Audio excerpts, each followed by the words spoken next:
lepas dari puluhan pinjol. Bayangkan kamu sedang duduk sendirian di sebuah ruangan yang tenang. Tidak ada suara notifikasi, tidak ada getar-getar yang bikin jantung berdegup, tidak ada rasa takut membuka layar ponsel. Hari itu mungkin belum kamu alami, tapi itulah hari yang sedang kamu tuju. Hari ketika kamu akhirnya bebas dari pinjol, bebas dari rasa dikejar-kejar, bebas dari rasa cemas setiap kali telepon berdering, dan bebas dari pikiran yang tidak pernah tenang. Hari ini kita akan bicara panjang, santai, perlahan, tentang sebuah perjalanan besar. Perjalanan untuk lepas dari puluhan pinjol.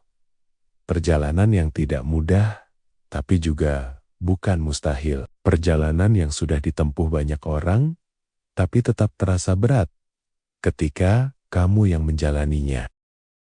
Di video ini, aku akan menemani kamu, bukan untuk menghakimi, bukan untuk menyalahkan, tapi untuk memeluk keberanianmu, memahami perjalananmu, dan membantumu menemukan jalan keluar. Perlahan, pasti, satu langkah demi satu langkah. Tarik napas pelan, lepaskan perlahan, dan mari kita mulai. Bagian 1, mengakui luka finansial. Tidak ada seorang pun yang bercita-cita masuk pinjol. Tidak ada yang bermimpi membuka aplikasi merah, biru, hijau, kuning, lalu meminjam uang dengan bunga yang seringkali bahkan tidak kamu pahami secara benar. Biasanya semuanya dimulai dari hal-hal kecil. Gaji yang tidak cukup, pengeluaran yang tidak terduga. Orang tua sakit, kebutuhan mendesak. Atau mungkin hanya karena ingin terlihat mampu seperti orang lain. Pinjol datang menawarkan bantuan cepat. 5 menit cair, tanpa slip gaji, tanpa ribet. Dan kamu berpikir, cuma sekali. Nanti bulan depan aku bayar. Cuma 1 juta. Gampanglah nutupnya. Sampai akhirnya datang pinjol kedua, ketiga, dan entah bagaimana, kamu membuka mata suatu hari dan sadar, kok bisa aku punya lebih dari 10 pinjol? Ini bukan cerita fiksi. Ini kenyataan banyak orang. Dan kalau kamu sedang mendengarkan narasi ini sekarang, kemungkinan besar kamu juga sedang berada di posisi yang sama. Tapi dengarkan ini baik-baik. Kamu tidak buruk. Kamu hanya tersandung. Dan orang yang tersandung bukan orang yang gagal. Orang yang tersandung masih bisa bangkit. Bagian 2. Menenangkan pikiran yang panik. Salah satu hal paling kejam dari pinjol bukan hanya bunganya, bukan juga penagihnya. Yang paling kejam adalah rasa takut yang ia tanam di pikiranmu. Takut telepon, takut chat, takut nomor tidak dikenal, takut nama muncul di WA keluarga, takut suara ketukan di pintu, takut tidur, takut bangun. Rasa takut itu membuat otakmu berhenti bekerja jernih. Kamu jadi sulit berpikir logis. Kamu merasa hidupmu sudah hancur. Kamu merasa tidak ada jalan keluar. Tapi sekarang, perlahan, kamu sedang belajar kembali untuk bernapas. Karena masalah sebesar apapun di dunia ini tidak akan bisa selesai ketika pikiranmu panik. Makanya, sebelum membahas strategi keluar dari puluhan pinjol, kita harus membangun ulang pondasi pikiranmu. Pelan-pelan. Dengarkan ini baik-baik. Pinjol hanya masalah uang. Dan masalah uang selalu punya jalan keluar. Sementara, pikiranmu harus kamu selamatkan terlebih dahulu. Bagian 3. Menghitung tanpa takut. Sekarang, kita masuk ke tahap yang paling menegangkan bagi banyak orang. Menghitung semua pinjol yang kamu miliki. Beberapa orang sampai tidak berani membuka aplikasinya. Ada yang hapus aplikasinya. Ada yang pura-pura lupa. Ada yang pasrah. Tapi ingat, ketika kamu tidak tahu jumlahnya, masalahmu terasa jauh lebih besar dari kenyataan. Ketika kamu tahu jumlahnya, kamu mulai bisa mengambil kendali. Buka catatan. Tulis satu persatu. tidak perlu cepat, tidak perlu sekaligus hari ini. Lakukan perlahan. Tuliskan nama aplikasi, jumlah pokok, bunga, tanggal jatuh tempo, total yang harus dibayar. Saat kamu menulis, kamu mungkin akan merasa sedih, kamu mungkin akan menangis, kamu mungkin akan marah pada diri sendiri. Itu wajar, karena pengakuan adalah langkah pertama menuju kebebasan. Tapi, setelah semuanya tertulis, kamu mungkin akan terkejut. Ternyata jumlahnya tidak sebesar yang kamu takutkan. Atau ternyata kamu bisa menyusunnya jadi rencana. Yang penting, kamu tidak lagi lari dari kenyataan. Bagian 4, strategi bertahan, fokus bertahap. Bukan semua sekaligus. Sekarang kita masuk ke inti perjalanan. Cara keluar dari puluhan pinjol bukan dengan membayar semuanya sekaligus. Karena kalau bisa begitu, kamu tidak akan masuk masalah ini. Keluarnya adalah dengan strategi. Pilih salah satu dari 3 teknik. 1. Metode snowball. Lunasi yang terkecil dulu. Fokus ke pinjol dengan nominal paling kecil.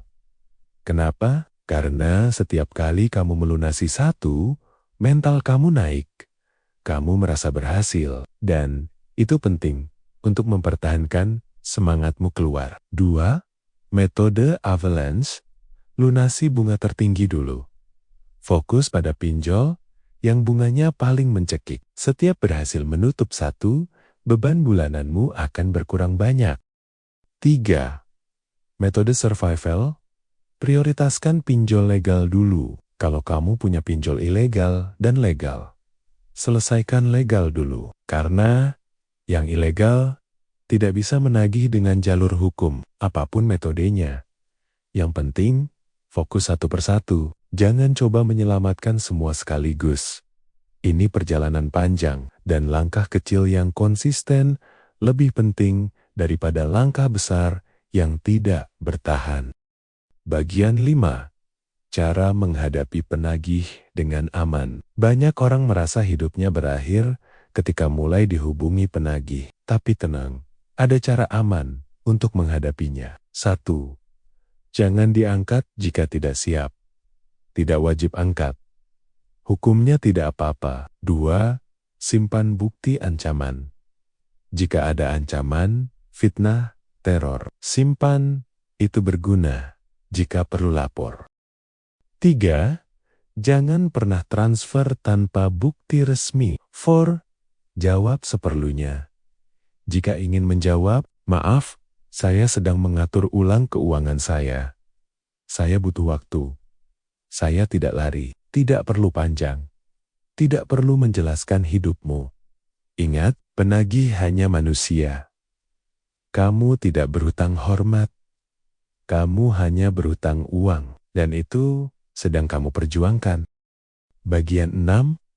Menata ulang hidupmu. Untuk keluar dari pinjol, kamu tidak hanya butuh strategi bayar hutang, tapi juga strategi hidup baru. Mulai dari menyusun ulang pengeluaran, menunda keinginan, mencatat semua pemasukan, membuat batas pengeluaran harian, menghindari gaya hidup yang tidak sesuai kondisi. Gunakan prinsip sederhana. Kalau bukan kebutuhan, lewatkan dulu.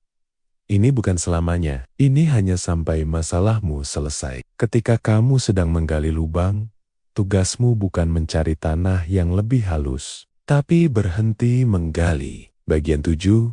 Membangun penghasilan tambahan pelan-pelan. Untuk melunasi hutang lebih cepat, kamu bisa mulai pelan-pelan menambah penghasilan. Tidak perlu langsung besar, tidak perlu langsung drastis.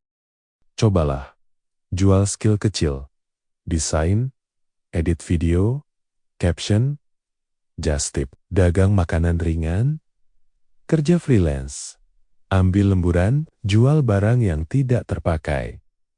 Bantu bisnis teman, setiap tambahan 50.000, 20.000, bahkan 10.000. Itu adalah bensin untuk perjalananmu keluar dari pinjol. Tidak ada tambahan yang terlalu kecil.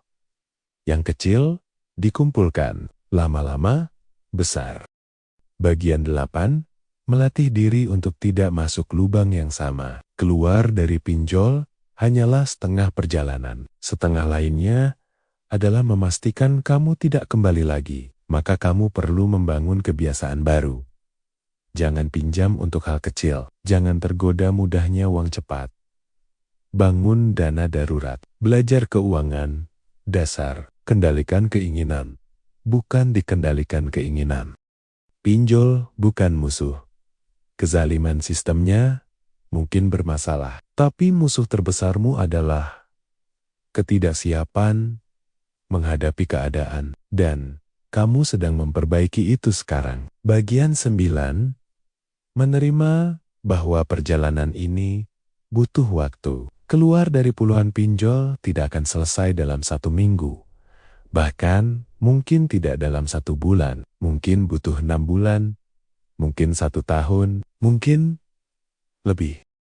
Tapi setiap bulan, setiap langkah kecil yang kamu lakukan akan membawamu 1 langkah lebih dekat menuju kebebasan. Jangan bandingkan dirimu dengan orang lain. Jangan dengarkan komentar orang yang tidak tahu perjuanganmu.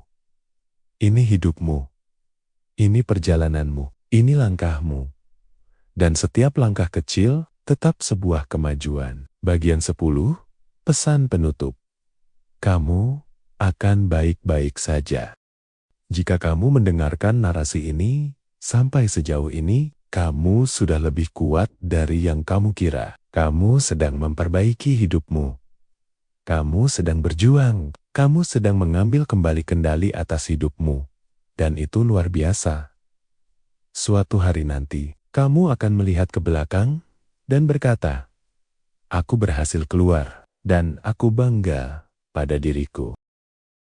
Bukan karena kamu sempurna, tapi karena kamu berani, dan keberanian itulah yang akan membawamu keluar. Ingat, kamu tidak sendirian. Kamu tidak gagal. Kamu hanya sedang bangkit. Dan bangkit adalah awal dari segalanya. Dan terakhir, cerita ini adalah kisah yang dulu aku alami.